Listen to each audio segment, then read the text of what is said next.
Bismillahirrahmanirrahim. Assalamualaikum, respected class. I welcome you all to another lecture of Medicine 1. And as you all know, I am your content instructor for the subject of medicine, Dr. Ghulam Fatima, Assistant Professor, Health Sciences, University of South Asia. And this lecture is a continuation of the previous lecture. As you all know, that the lecture was divided in two parts. And the first was regarding crystal deposition diseases, and the second part was regarding back pain. So we have covered the first part of this lecture, and we have discussed the main crystal deposition diseases, and now the remaining topics are going to be discussed in today's lecture, and mainly we'll discuss that how we can review different types of back pain with differential diagnosis of different types of back pain. And I hope by the end of this lecture you will be able to understand that how, on what grounds and what are the clues that can help to differentiate between different types of back pain, that then you will be able to learn what are the possible investigations which are helpful in the case of back pain and different types of back pain, and what are the possible treatment options then for the back pain. So back pain is a very well studied subject, and being a therapist, it's very important for you people to have a very like elaborated knowledge about the back pain, and you people have read it many times in many other subjects. So, coming towards the introduction of the low back pain, as you all know, that it is one of the very common problems, and back pain almost affects 60 to 80% of the people at some time in their lives, and 60 to 80% is a very huge percentage. So 60 to 80% people are affected at one or other point in their lives with the back pain. And although the prevalence of the back pain has not increased in last years, but the disability from back pain has increased very much in the last 30 years. And in Western countries, the researchers say that the major cause, the biggest cause of work related, the absence from the work, is your back pain. The biggest cause of absence from the work is back pain. And the thing which is which like make the low back pain, the subject, a bit complicated is that only a small number of patients have a very clear diagnosis and very clear positive declaration for the back pain.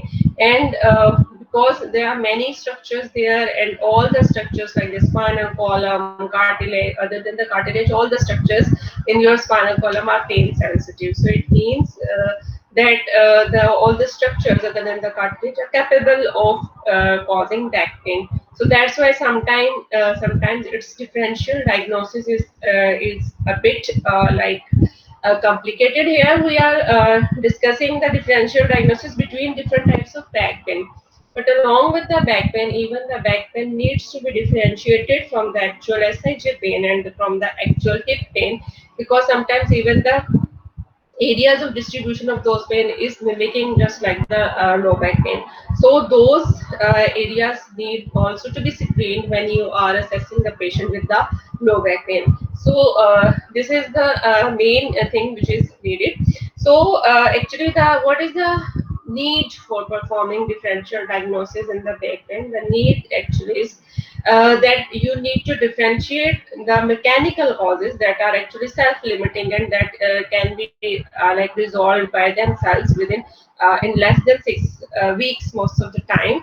You have to differentiate that from the other causes that can be in a sense you can say that can be red or yellow flags, and they need to be consulted with for some other kind of like treatment, and they need further investigation, and they need some kind of specific treatment. So that is the reason where you need to differentiate your back pain, and you have to see that whether you need to go for further investigations.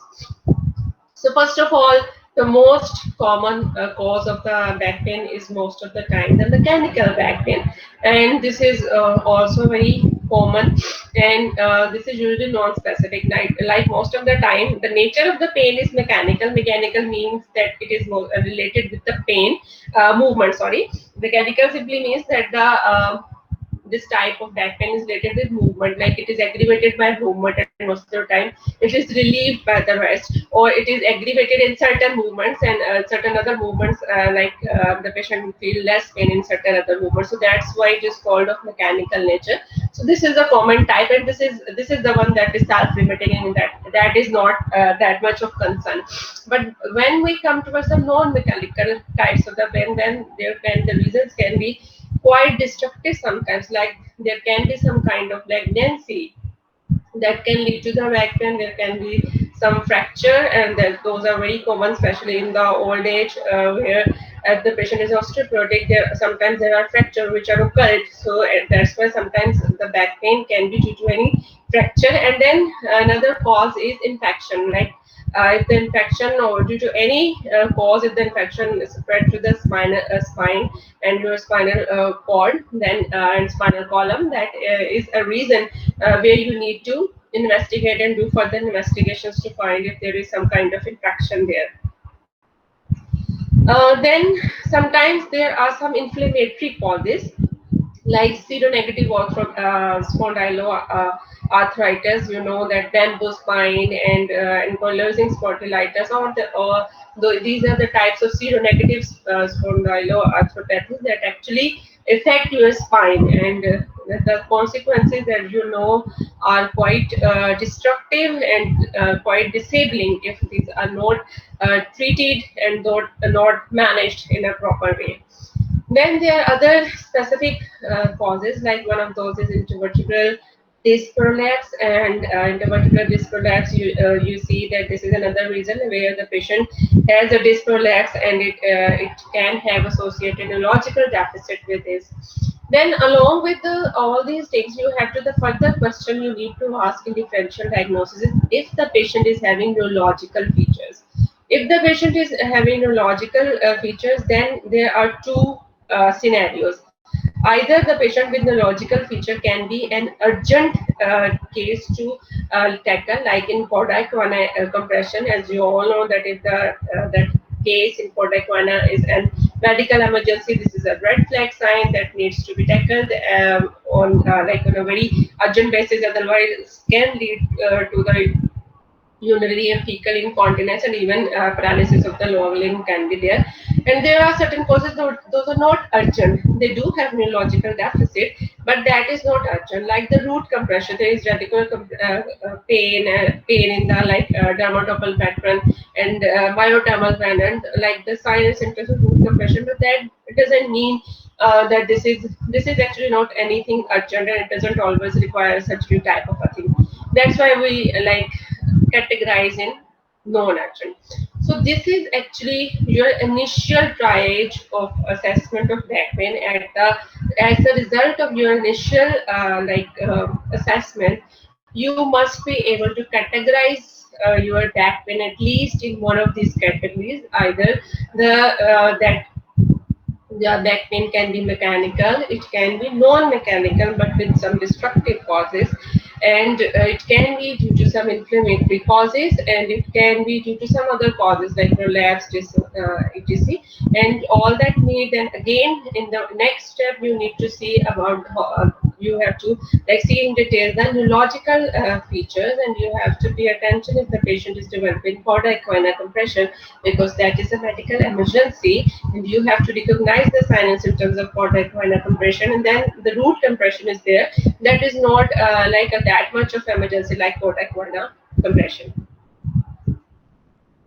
So first of all, as we have discussed that the commonest and the type of back pain that is resolved by itself, that is your mechanical back pain. The good side of this is that it usually resolves. 30% of the patient resolves within 2 days, and the remaining the patients their pain resolved usually within less than 6 weeks. But the thing is, the patient can have recurrent episodes, and the other side is that in 10 to 15% of patient it converts into chronic low back pain. And the chronic low back pain is the condition then which also have a bit of psychological element in that, and that needs to be tackled down because of that psychological element. It becomes difficult to treat chronic pain, and more than an actual source of pain and an actual cause of pain, it becomes a habit. So chronic pain is quite difficult to treat, and 10 to 15% cases can convert in the chronic pain, and the chances of conversion into chronic low back pain and disability is higher in those people which are not due to which have job dissatisfaction, or who are the patient of anxiety or depression, or who have already some certain personality disorders. They are more prone to develop and convert the simple mechanical low back pain into chronic and disabling low back pain. So the features of mechanical low back pain that helps to differentiate this kind of pain from other types of low back pain is that this type of pain usually varies with the actual physical activity, and usually it is aggravated with the physical activity, and it improves with the rest. And most of the time, the reason why this kind of pain start is that this is the reason is some kind of heavy weight lifting or bending, some twisting of your back that can lead to the start of this back pain, and most of the time this is sudden onset. The thing is that it may have recurrent episodes. Again, if the patient is doing the activity of lifting, bending, or anything like that, that can again lead to development of mechanical back pain. Now, the characteristic of this pain is that most of the time the area involved is your back and your sacroiliac and buttock area, and if it is radiating, and the distribution is not symmetrical, and if the most of the time there is sometimes spasm of the paravertebral muscles, but that is again not symmetrical, that is asymmetrical. There is spasm, there is tenderness of paravertebral muscles, but that is not symmetrical once again. So that is the main features here. And if the pain is radiating in the legs, then it will not go beyond your knee.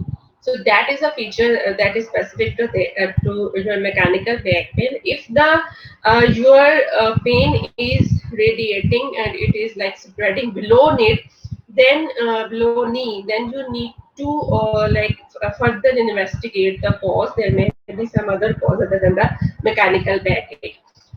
Such kind of pain, which is only mechanical, it usually don't have any clear-cut nerve root distribution. It means it doesn't follow any dermatomal and myotomal patterns of radiation of spreading of the pain.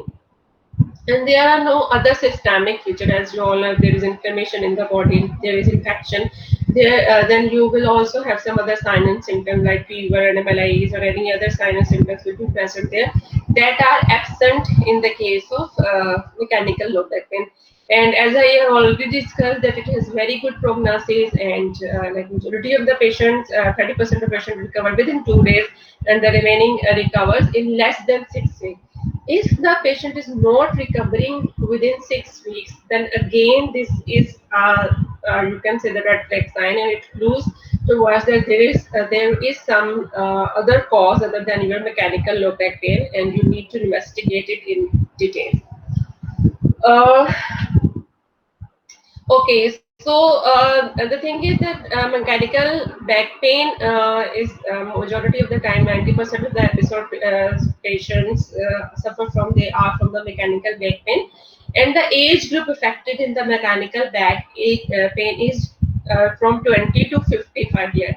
If you remember, we studied that there are certain red flag signs associated with the back pain, and the red flag sign associated with the back pain were that if a patient experiences back pain before the age of 20, or he experiences back pain after the age of 50 or 55, that will be considered a red flag sign.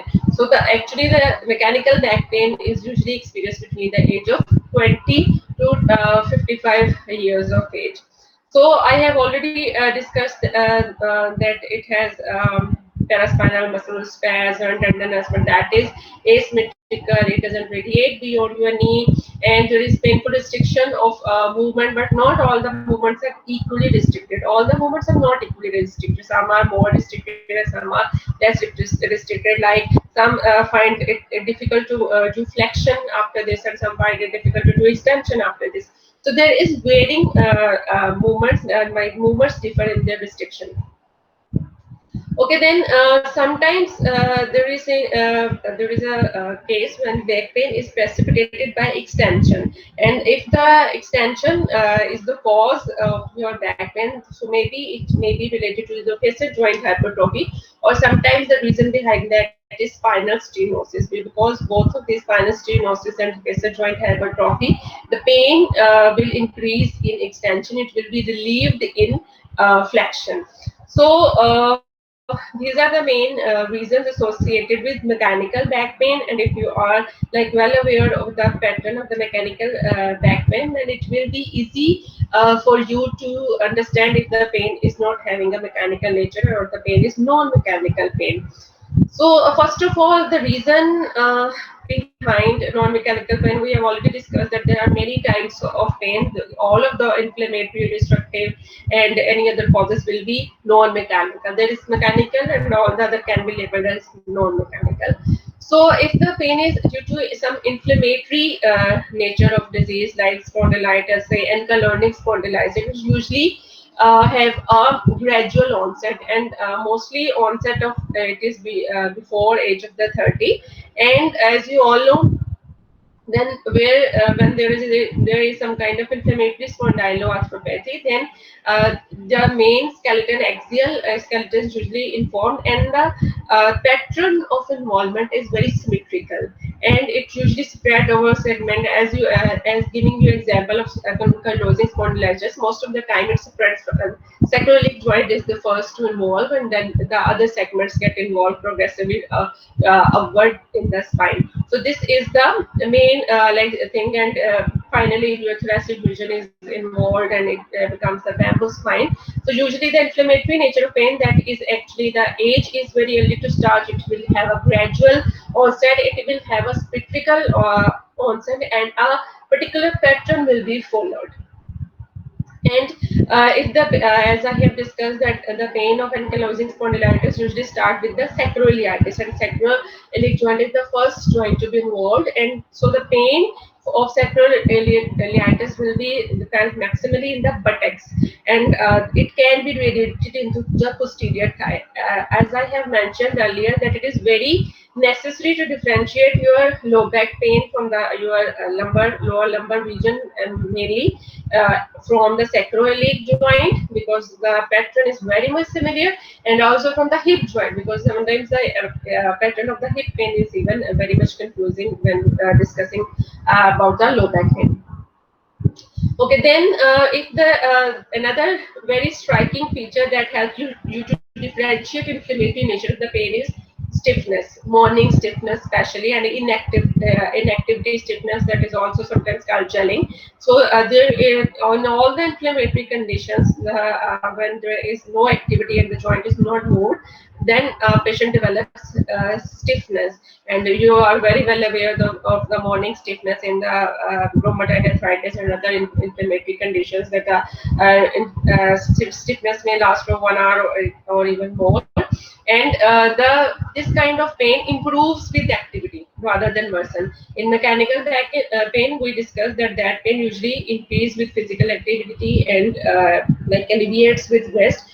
But inflammatory nature of non-mechanical back pain, that usually improves with activity and worse and opposite with the rest. That with rest it develops morning and inactivity stiffness. Now another reason which can be like under the topic of spinal stenosis, as you simply know that spinal stenosis means there is narrowing of the vertebral canal, and vertebral canal is this place from where your now roots are emerging. So there is narrowing of that vertebral canal, and as there is narrowing of vertebral canal, it can lead to the pseudoclaudication. As you remember, we have already discussed about there is an intermittent claudication, and opposite to that is pseudo claudication, and that is also called neurological claudication. So the claudication is simply the leg pain, cramping type of leg pain. So if there is intermittent claudication, then the reason behind that leg pain was your vascular insufficiency, and in pseudo claudication or neurological claudication, the reason behind that is spinal stenosis. But the presentation is the same, that there is discomfort in the legs that is aggravated by the walking, and that will be relieved by the rest. The pattern is very much same with the intermittent claudication.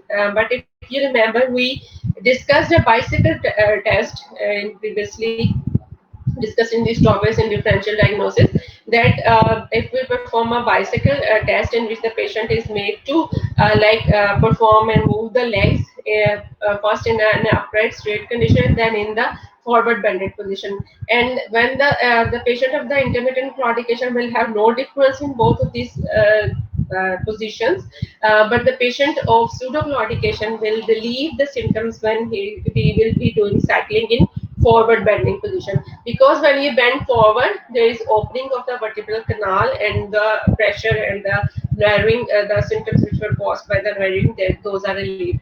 And same is the case when the patient is walking uphill, because naturally in walking uphill we try to flex our trunk. So that's why in walking uphill or any activity in which you are bending forward, the spinal canal naturally opens up, and that relieves the symptoms of the spinal stenosis. So this is the major differentiating point between the spinal stenosis and other causes of the lower back pain, that it has a flexion bias. That patient feels relieved in flexion.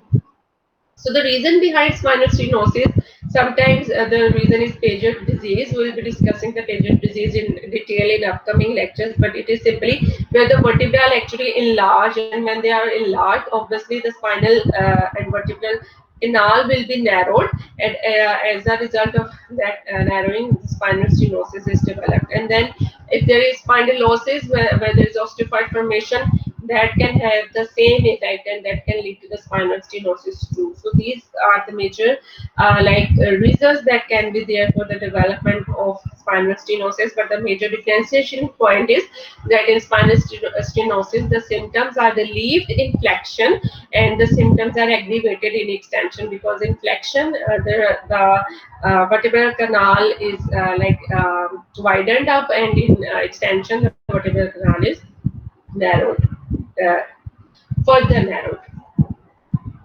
So as I have just discussed, that the patient feel comfort in flexion, so that's why the patient of spinal stenosis, we will see that he will try to adapt a flexion posture, and this is called simian posture, in which the patient has a forward stoop, and also if the patient is having a forward stoop on your trunk to compensate, and you keep your center of mass within your stability limits, the patient will also have some flexion at the hip and the flexion at the knee joint. So this is the posture that the patient will be adapting to compensate for the spinal stenosis. So this is a flexion bias posture. And the thing is that the patient, the symptoms are very severe, and they are very disabling, and they are affecting the quality of life of the patient, then you may need a decompression surgery, and decompression is sometimes indicated for such patients. Another way of decompression is traction. Okay, then very crucial aspect of low back pain is prolapsed intervertebral disc.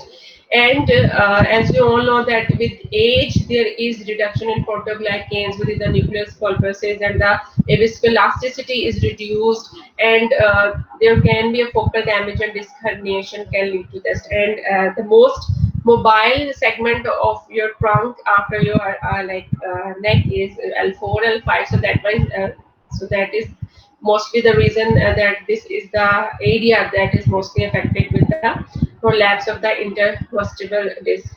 And again, the age of involvement and of getting affected by the prolapse intervertebral disc is usually between the 20 to 30 years of age. This is the age where the patient can be affected by the prolapse intervertebral disc. Now, again, the thing which differentiates it from the mechanical nature of the pain is that the pain can radiate below your knee. There is a radicular pattern follow. There will be a specific myotomal pattern. There will be a specific dermatomal pattern. The patient will also have first of all, the pain will be below a knee, and then the patient will also have some kind of associated sensory deficit like tingling, and there are different manifestation. कुछ लोग कहते हैं जैसे electrical current बनता है, किसी को वहाँ कुछ कोई सेंसेशन सुन उन्हें लगता है वो हो गया, कुछ को सुइयां चुभती फील होती है. So there can be different manifestations of sensory deficits.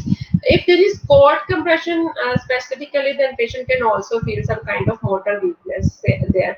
And then there are changes in the reflexes, and the reflexes are asymmetrically disturbed and are deviated from the normal.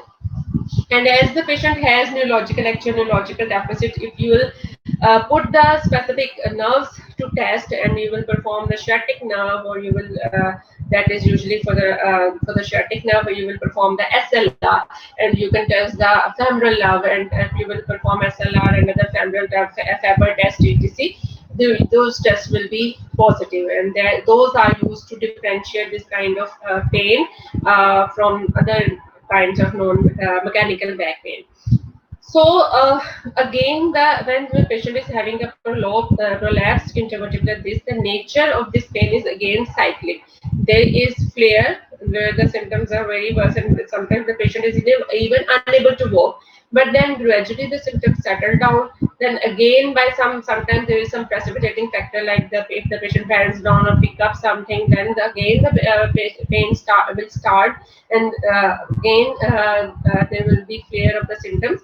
But about 90% of the patient they improve within 4 weeks, but they have a cyclic pattern, and again the symptoms can appear.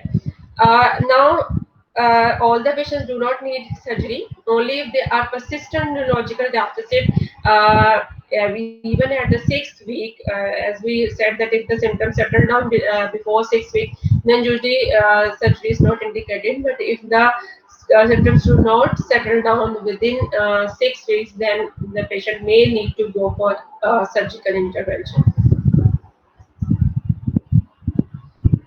So coming towards as we discussed that even your radicular pain, if the patient is having neurological deficit, then you have to, there are certain features that need some emergency treatment, and there are some treatment that are not considered that much emergency conditions. So the features of nerve root pain is that most of the time it is involved your one leg, and it is unilateral, and the leg pain is most of the time more severe than the low back pain. Like back pain is less in intensity, and leg pain is more in intensity as compared to your lower back pain. The pain will radiate beyond knee. It will follow some kind of neurological or dermatological pattern, stator tracing and Faber test. All these tests they will be positive, and if there will be motor sensory or reflexes that will clue you towards a particular nerve root, one nerve root, or sometimes even more than one nerve root. But there will be specific dermatomal, myotomal patterns or reflexes that will clue you towards one or two nerve roots. And prognosis is very good. 50% patients recover at 6 weeks, and if do not recover at 6 weeks and the condition prevails after the 6 weeks, then the patient may require a surgery, as we have already discussed. So then comes this situation which is considered a red flag situation, and that is your cauda equina syndrome, where your cauda equina is like involved, and this is an emergency situations, and the signs and symptoms are quite obvious that differentiate from the simple nerve root or radicular pain. First of all, the patient has difficulty with the maturation, and control of your both of your sphincters is affected, and your urinary incontinence and your fecal incontinence can be there. And if it is not incontinence, even then there is change in the tone, and there can be loss in the tone. And most of the time, you should refer the patient before developing of development of this condition. And the one very particular sign which is always linked with the Korda equina syndrome, bar आपने हर जगह पढ़ा होगा, saddle anesthesia. So saddle anesthesia, I'm again telling you that if you are sitting on the saddle of a horse, then the area covered by that saddle, the area of your body covered by saddle, that the whole area is become will become senseless if the patient is having cardiac venous syndrome, and there will be like loss of sensations. Anesthesia simply means there will be loss of sensations in that area. Then there will be gait disturbance. Obviously, it means that motor function is also disturbed. There will be gait disturbance, and here the pain, numbness, or weakness can affect either one leg, or it can sometimes affect both legs. So this is a condition where you need to be very careful, and you need to like refer the patient timely. There is another condition that is called arachnoiditis. Now, this arachnoiditis, the word is from arachnoid, if you remember, that this is one of the meninges, and itis means inflammation.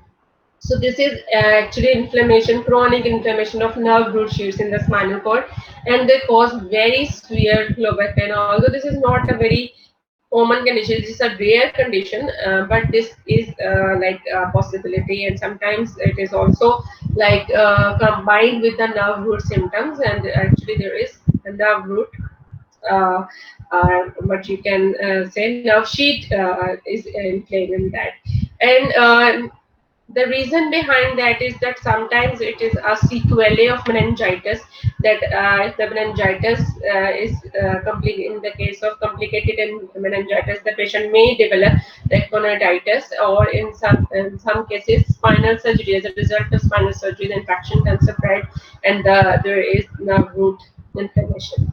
So another common cause, that is a very frequent cause, but that is the chances of that is very reduced these days due to the introduction of the MRI technique, because nowadays we do not recommend our patients for the myelography. So in myelography, Milo, you know, for the stands for the cord. So it was an imaging technique where the patient was, where an contrast medium, oil-based contrast medium was introduced, and after that there was series of images. So it was a late complications of myelography when the oil-based contrast agents were used. But now mostly we recommend for the MRI, and that previous method is now discarded. So that's why this reason is quite not possible these days.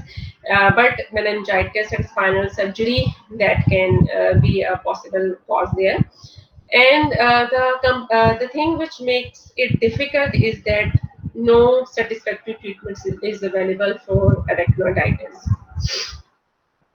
Now coming towards the investigations, first of all, if there is simple mechanical back pain, most of the times we do not need any kind of investigation.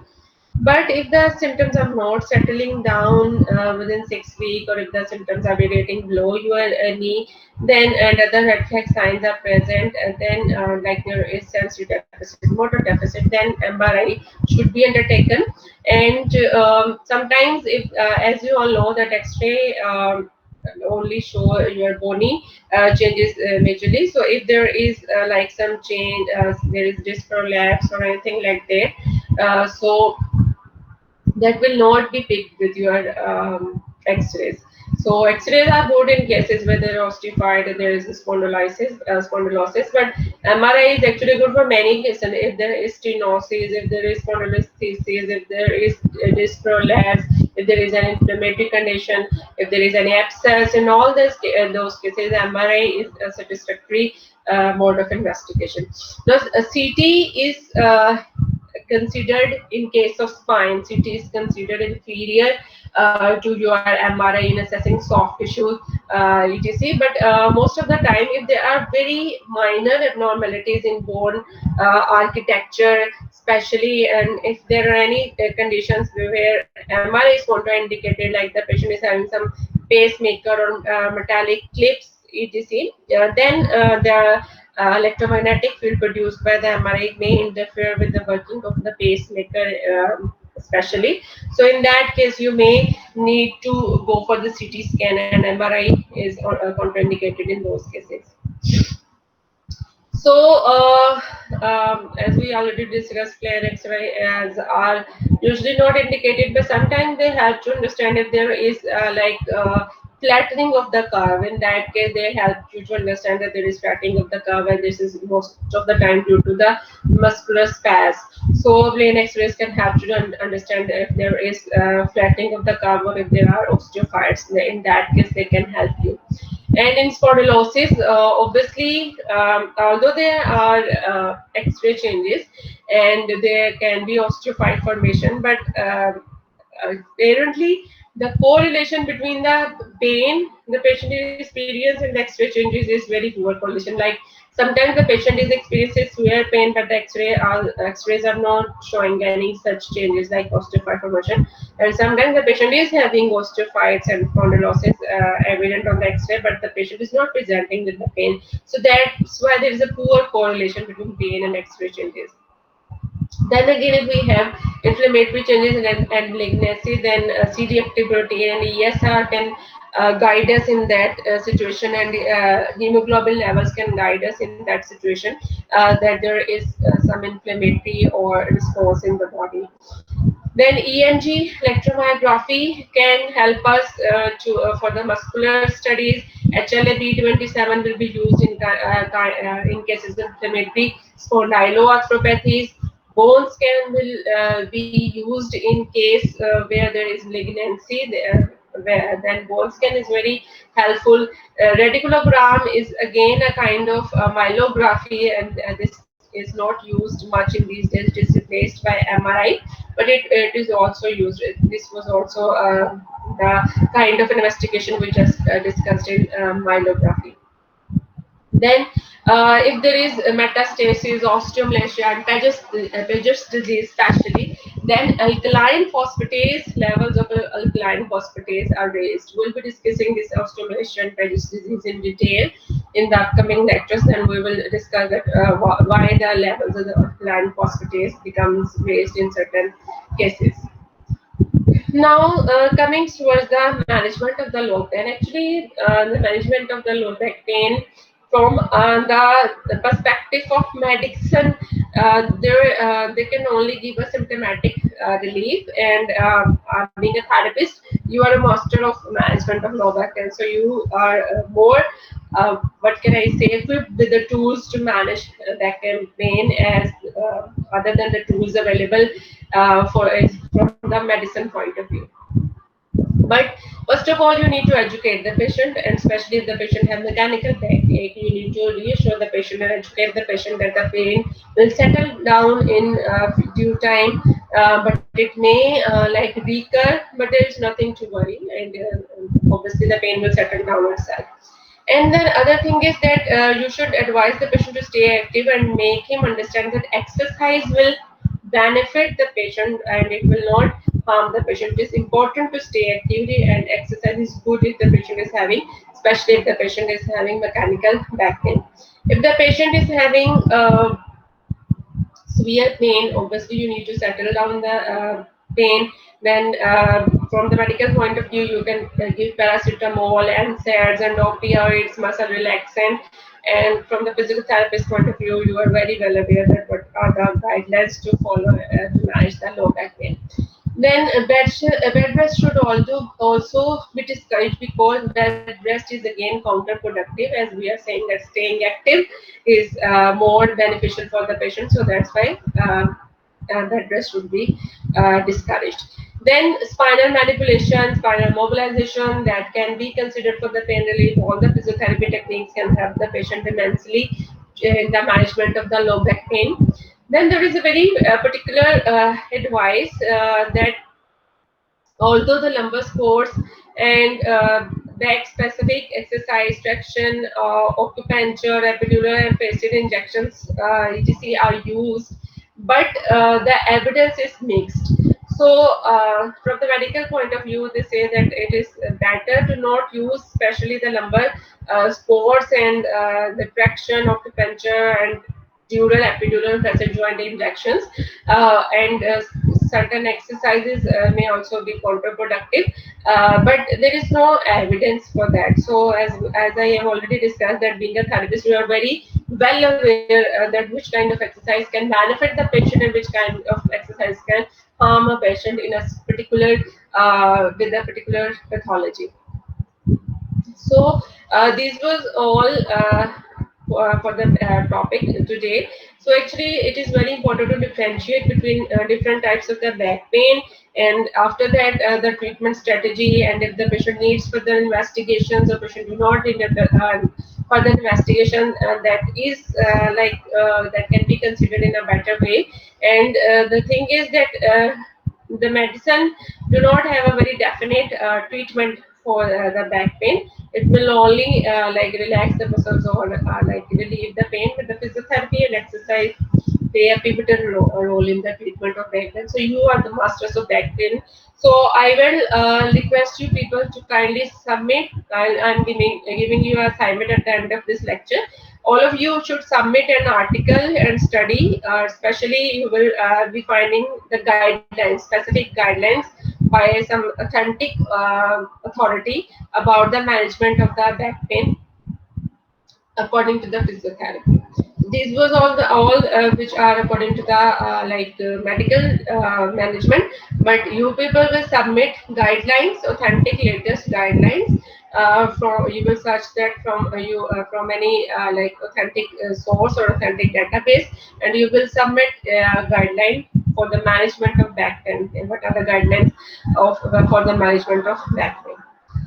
So that's all from the today's lecture. I hope you will find it beneficial for you people, and I hope you will be searching for the guidelines for the treatment of the for the management of the back pain, because this topic is very important for you people being a physiotherapist.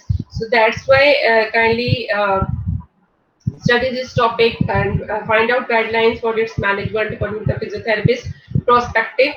And hopefully, I will see you people in the next lecture.